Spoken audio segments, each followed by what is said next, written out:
Bueno, hola Pau. Hola. Thank you very much for being here today with us Pleasure. in this new edition of the Blue Talks that we organized together with LinkedIn and iUniversity. It's a great honor to have you here. When preparing this interview, I was very surprised because I heard that you wanted to become a doctor, not just because your mother was or is a doctor, And I retired. but also because you were very shocked, by the HIV of Magic Johnson. It's funny how decisions are made, because I mean, we would have missed you, to be honest, as a basketball player. Yeah. So I wanted to know a bit your reflection, on how you made that decision and what kind of implications if you made the other one. Well, first of all, just I was a kid growing up, right, in a medical environment. My mom being a doctor, my dad was a nurse, now both retired. So it was always something that I was aware that my parents were helping people be healthy or healthier and take care of people. And that's something that really resonated with me.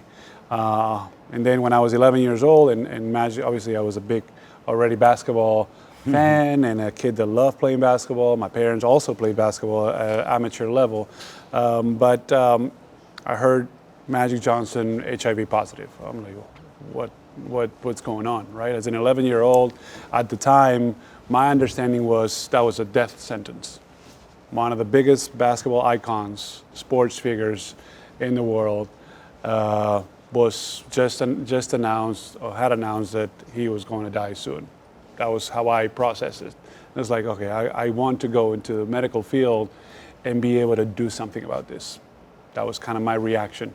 But luckily, also the science advanced, the medication advanced, and he had also the means, and he became a spokesperson as well for that awareness of that disease, which was important. And luckily he's living a long life and a very successful life, and he's a very good role model for basketball players on how to achieve success beyond basketball and beyond the sports world. You're in contact with him? Yeah. We run into each other a lot in different events, and he's always made himself available to me as far as advice, investment, and so forth in any category, pretty much. So yeah. But basketball was also my dream. I did still go to medical school for 1 year because my parents, and my mom especially, she really wanted me to do that. Persistent. She was very persistent about education. I don't care how good you are at basketball, you still have to go to school. You still have to get your degrees in high school and then go to medical school. You don't have a professional contract. It's not like you're just signing the biggest deal. So there's still a chance that this might not work out. So you're right. And I still love medicine. So I said, okay, I'll do it. It was a very hard year, try to combine both, but it really gave me perspective of what it takes to work your butt off and to really hustle and grind and appreciate what I was doing. Yeah. And when I made the decision to fully focus on basketball, I felt confident that I could tell my parents, all right, we tried this. This is a lot. This is too much. I'm falling short on both. Yeah. These are highly demanding careers. I have to fully focus on one. It's not that I gave up studying when I was 15 or 16, pursuing a dream. I did everything that I had to do. I showed you and proved you that I was responsible. Now you have to trust me. Yeah. And I went all in, and basketball worked out really well, and I've been able to have, great relationships in the medical field through hospitals as an ambassador, spokesperson, visiting families, providing awareness as well, and then creating our own foundation, the Gasol Foundation, promoting healthy habits and fighting the childhood obesity pandemic. So I want to ask you about your foundation in a minute, but Sure. I wanted to touch two things that I thought were very interesting. Sure. The first one, Magic Johnson and yourself, I think are two role models of humbleness. And I wonder, how that value is so important for an athlete, but also in general for life, no? And I would also like to combine this question with something that I think is very interesting that we were talking before this interview, which is education, no? And the role that education plays for an athlete, no? Because it's true that I mean, you get an education while being an athlete because it implies lots of discipline, it implies lots of concentration, it implies so many team building values, leadership values. So you gather big values of education, no? But probably you miss some of the skills in the moment in which usually the education is delivered. No? So how you handle those two things? No? Well, I mean, to me, I don't ever want to start with the humble part of it. I think it's important because it does take, to do something at a high level that is exceptional and highly rewarded, it does take a certain level of confidence. You have to be confident in your abilities, and sometimes overly confident. Yeah. That doesn't mean you have to be arrogant or cocky about it, especially when you're not doing that particular activity.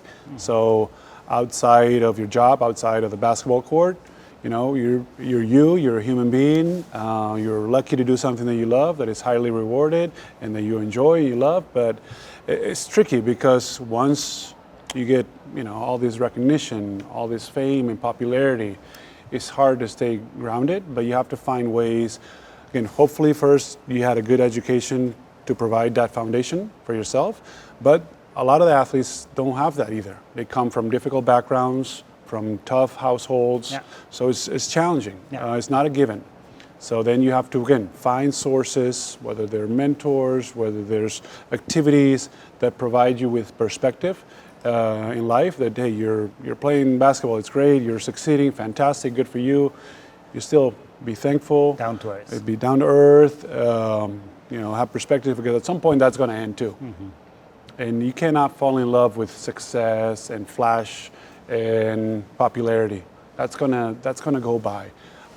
You can take advantage of that and turn it into something else, something bigger. And that's what I love, what Magic has done. That's what we've been trying, and we're doing as well with my team, you know, trying to kind of utilize the success, the experience, the contacts, the recognition, all that to turn into something bigger, something longer, that we can dedicate ourselves, that we can create impact and build a legacy too. So that's actually very interesting, no, generating positive impact. Again, no, you obviously generate lots of awareness. You have a very successful basketball career, but you have created this foundation first to support a healthy lifestyle of kids with obesity, and on top of that, you're also a big supporter of women in basketball. Actually, I think you're one of the early investors in the WNBA. NBA. So yeah, I wanted to know a bit more on what you do in your foundation, in your life as an impact. Yeah. Before we jump there, I want to touch up as far as what you said, the second part of the education part, which I think, to me, the education part, and that's why I'm so thankful to my parents that were so persistent about me staying in school for as long as I could, and I did, is because it provides you with structure, provides you with a view and a foundation of, because it's, again, at some point you're not going to be able to play basketball, play sports, or whatever else. Or your life. You know, but it does give you a very good values as well, because in the class you're just a classmate. You know, you're just one of the kids that is in school, and it doesn't matter how good you are at anything else outside of school. You're just a student, and you have to work together with your classmates. You have to listen to a teacher. You have to behave a certain way. You know, I think it does give you also, like sports, strong values to be successful and healthy with your life. So that's the importance to me, and that's one of the avenues I think that it's important for also athletes, even if they stand out early on, and that's great. You know, but again, keep yourself grounded. You know, that's important. That will be important for later on, and that it's important for your success and your health and your well-being, yours and your families later on. So, and then, you know, we were talking about building something, legacy, impact, the foundation that we created in 2013 along with my brother Mark. We recognized that there was this big threat to childhood in children, not just in the U.S. with obesity at the time. So it's something that it's America, fast food, it was more visual then, but now you start seeing it in a lot of places, a lot of countries that you wouldn't expect, and it's all because of the lifestyle, the habits, the environments that we're creating.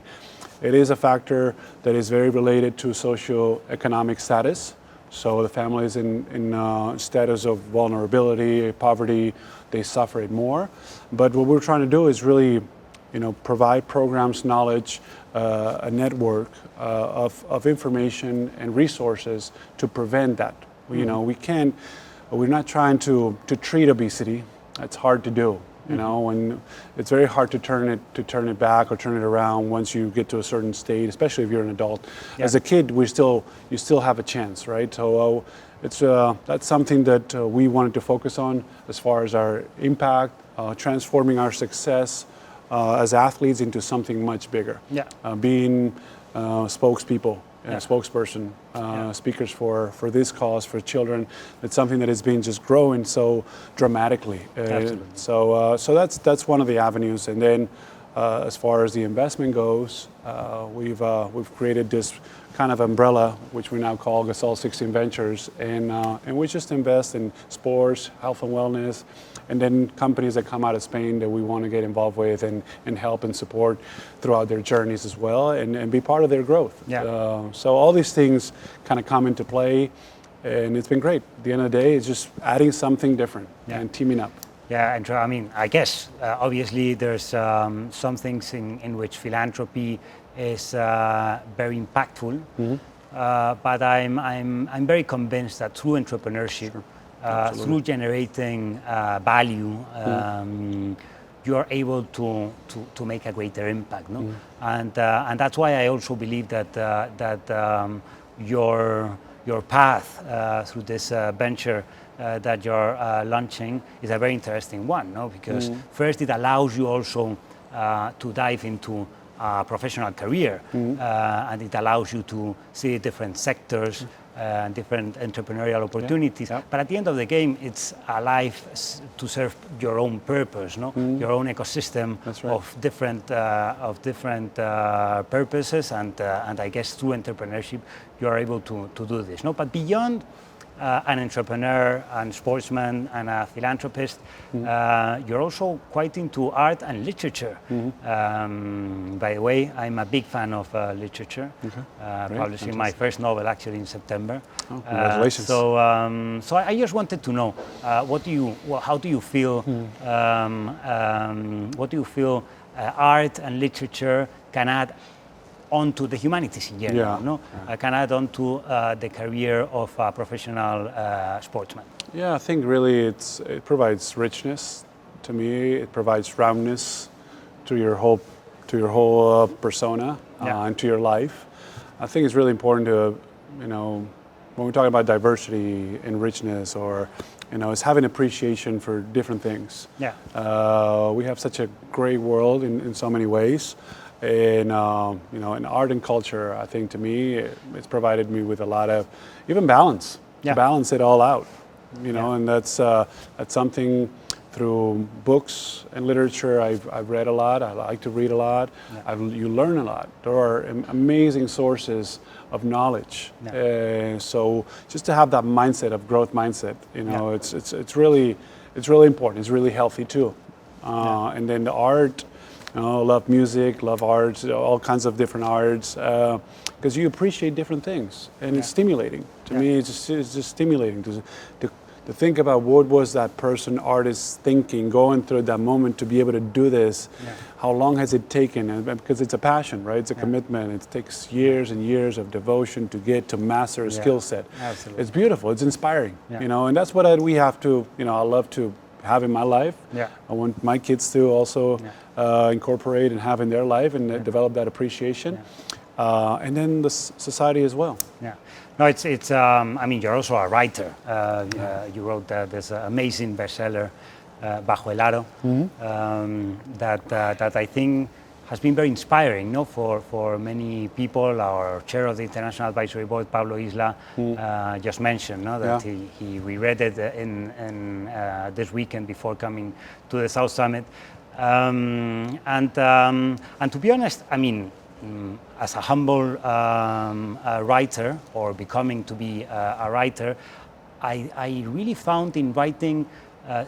By the way, I never thought I was going to start writing. No, I loved reading, but I felt incapable of writing. No, and it's kind of an obsession. No, you start doing it, and suddenly you realize that you need to do it. No, because it allows you to have a moment for yourself to really reflect deeply, or to just forget about the rest of the things that are going on. No, how was your experience in writing the book? Yeah, no, I've enjoyed it. You know, I enjoyed it. You know, I probably at some point will write another book. Maybe fiction? No, not fiction. No, not fiction. More of a deeper.